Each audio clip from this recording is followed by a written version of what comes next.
এইবিধ যন্ত্ৰৰ আৱিষ্কাৰে সলনি কৰিলে বিশ্ব। ঘড়ীৰ আৱিষ্কাৰৰ আগত মানুহে সময় অনুমান কেনেকৈ কৰিছিল? ঘড়ীৰ আৱিষ্কাৰ কেনেকৈ হ'ল? কল্পনা কৰকচোন, যদি আমাৰ হাতত এটা ঘড়ী নাথাকিলেহেঁতেন তেন্তে আধুনিক যুগটো আমাৰ জীৱনটো অসুবিধাৰে ভৰা হ'লহেঁতেন।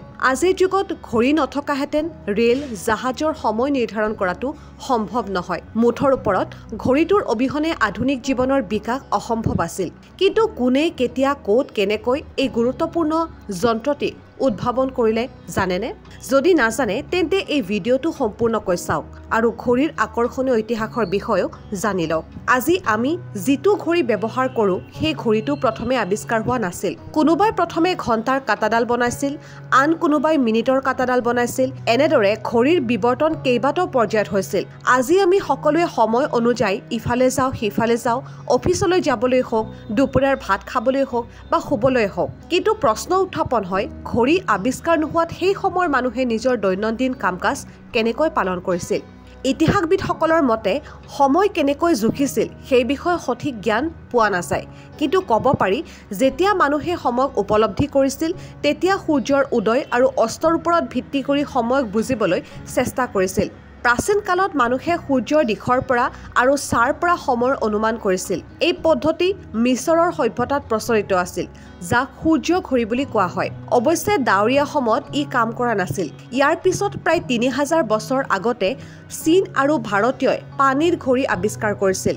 ভাৰতত ইয়াক ঘৰ বাদ্যযন্ত্ৰ বুলি কোৱা হয়। তাত দুটা পাত্ৰ আছিল। ওপৰৰ পাত্ৰটোৰ পৰা টোপ টোপকৈ পানী পৰিছিল আৰু সংগ্ৰহ কৰা পানীৰ পৰিমাণৰ পৰাই সময়ৰ অনুমান কৰা হৈছিল।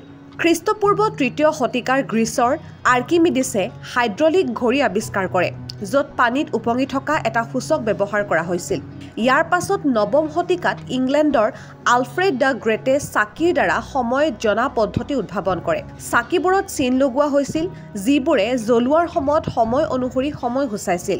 আধুনিক ঘড়ীৰ আৱিষ্কাৰৰ কাৰণ দ্বিতীয় পোপ চিলভেষ্টাৰে ৯৯৬ খ্ৰীষ্টাব্দত যান্ত্ৰিক ঘড়ী সৃষ্টি কৰে। এই ঘড়ীটো ত্ৰয়োদশ শতিকাত জনপ্ৰিয় হৈ উঠিছিল যদিও ইয়াত মিনিট আৰু ছেকেণ্ডৰ কাটা নাছিল। পিছত ১৬শ শতিকাত ছুইজাৰলেণ্ডৰ জোজ ভাৰ্গিনে মিনিট হেণ্ড আৱিষ্কাৰ কৰে। পৰ্টেবল ঘড়ীৰ কৃতিত্ব জাৰ্মানীৰ নুৰেমবাৰ্গৰ পিটাৰ হাইনলেইনৰ বাবে যায়, যিয়ে সৰু, পোহৰ আৰু সজ্জাগত ঘড়ী সৃষ্টি কৰিছিল। সপ্তদশ শতিকাত ঘড়ীৰ সঠিকতা বৃদ্ধি পাইছিল আৰু ই ফেশ্বনৰ অংশ হৈ পৰিছিল। ১৮শ শতিকাত ৰাজহুৱা স্থানত মানুহে সময় পৰীক্ষা কৰিব পৰাকৈ বৃহৎ ঘড়ীৰ টাৱাৰ নিৰ্মাণ কৰা হৈছিল। ভাৰতৰ যন্তৰ মন্তৰৰ দৰে গঠন নিৰ্মাণ কৰা হৈছিল, যিয়ে সূৰ্যৰ দিশ আৰু প্ৰতিফলনৰ পৰা সময় অনুসৰণ কৰিছিল।